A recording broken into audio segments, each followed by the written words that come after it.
কড়াই দিয়ে দিলাম তেল। তো বন্ধুরা, আজকে আমি দই বাঁধাকপি করব। তো দেখুন কিভাবে আমি রান্নাটা করি। প্রথমেই আমি আলুটা ভেজে নেব। আর একটু আলু দেব।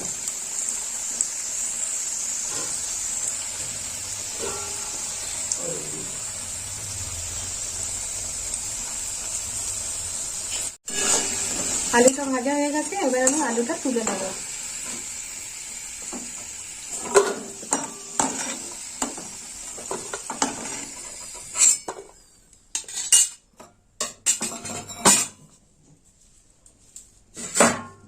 আর বাঁধাকপিটা আমি এইভাবে কেটে নিয়েছি, এরকম লম্বা লম্বা করে। এবার আমি বাঁধাকপিটা ভেজে নেব লাল লাল করে। দিয়ে দিলাম বাঁধাকপি।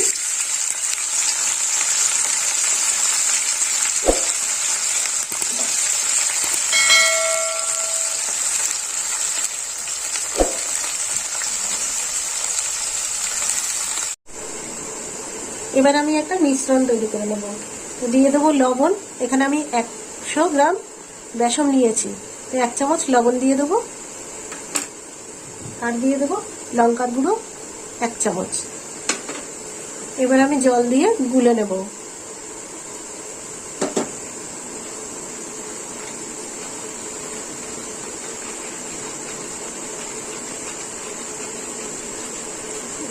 আর একটু জল দেবো।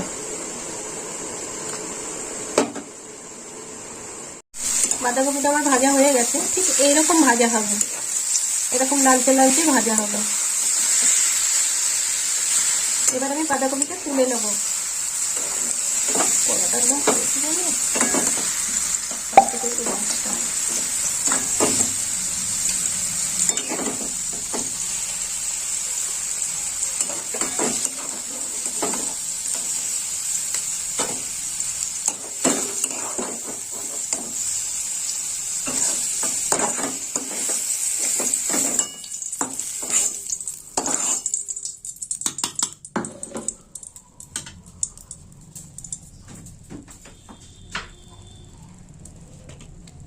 আবার কড়াই তেল দিয়ে দিলাম।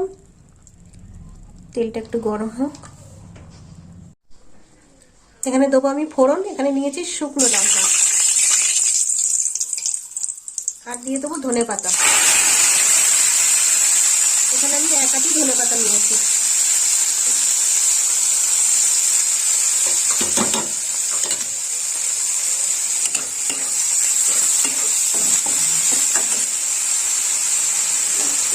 এবার দিয়ে দেবো ধনে আর জিরের গুঁড়ো।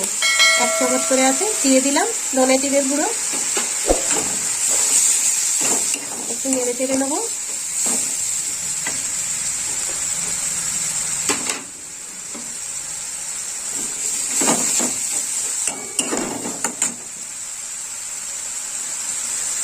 দিয়ে দেবো গরম মশলার গুঁড়ো 1 চামচ।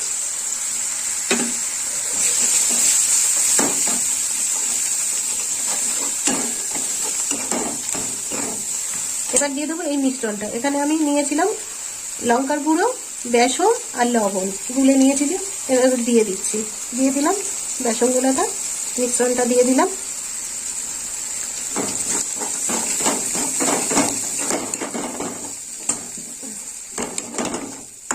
এবার একটু জল দেবো।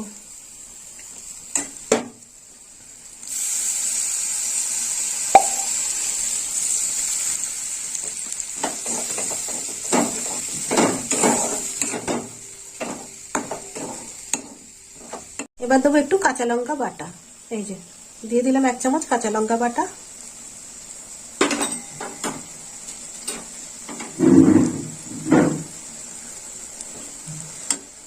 এবার দিয়ে দেবো 5টা লবঙ্গ।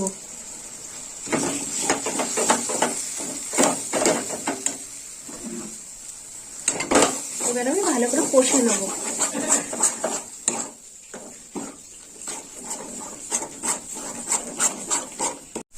এবার আমি 1 চামচ ঘি দিয়ে দেবো।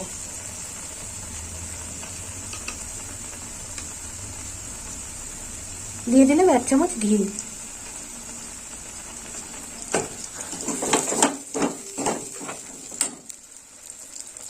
মশলায় তেল ছেড়ে দিয়েছে। এবার আমি দিয়ে দেবো জল।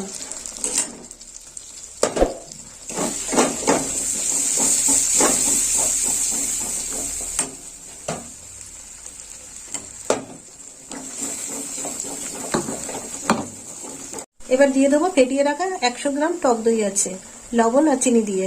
এবার আমি দিয়ে দেবো টক দই।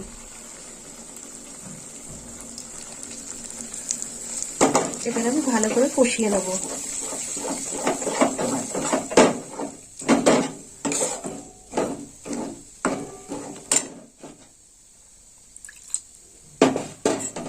একটু আঁচটা জোরে দিয়ে দিই।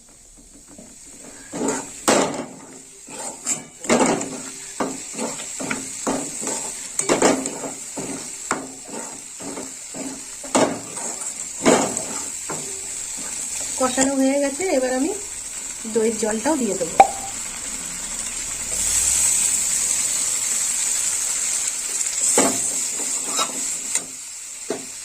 আর একটু জল দিয়ে দেবো।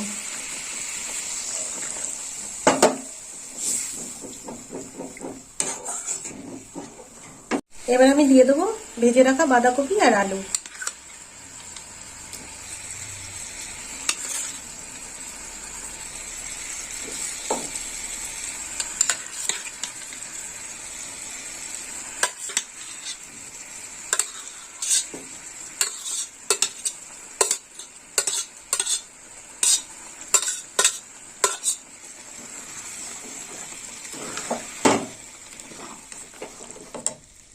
এবার দিয়ে দেবো 1 চামচ চিনি।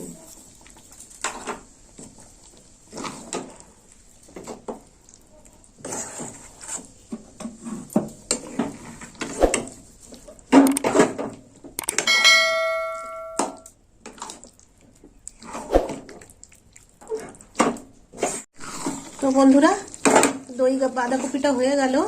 তো আপনারাও এরকম বানিয়ে খাবেন আর আমাকে কমেন্ট করে জানাবেন কেমন খেতে হয়েছে। আর আমার ভিডিও ভালো লাগলে লাইক করবেন, শেয়ার করবেন আর সাবস্ক্রাইব করবেন। এবার আমি নামিয়ে নেব।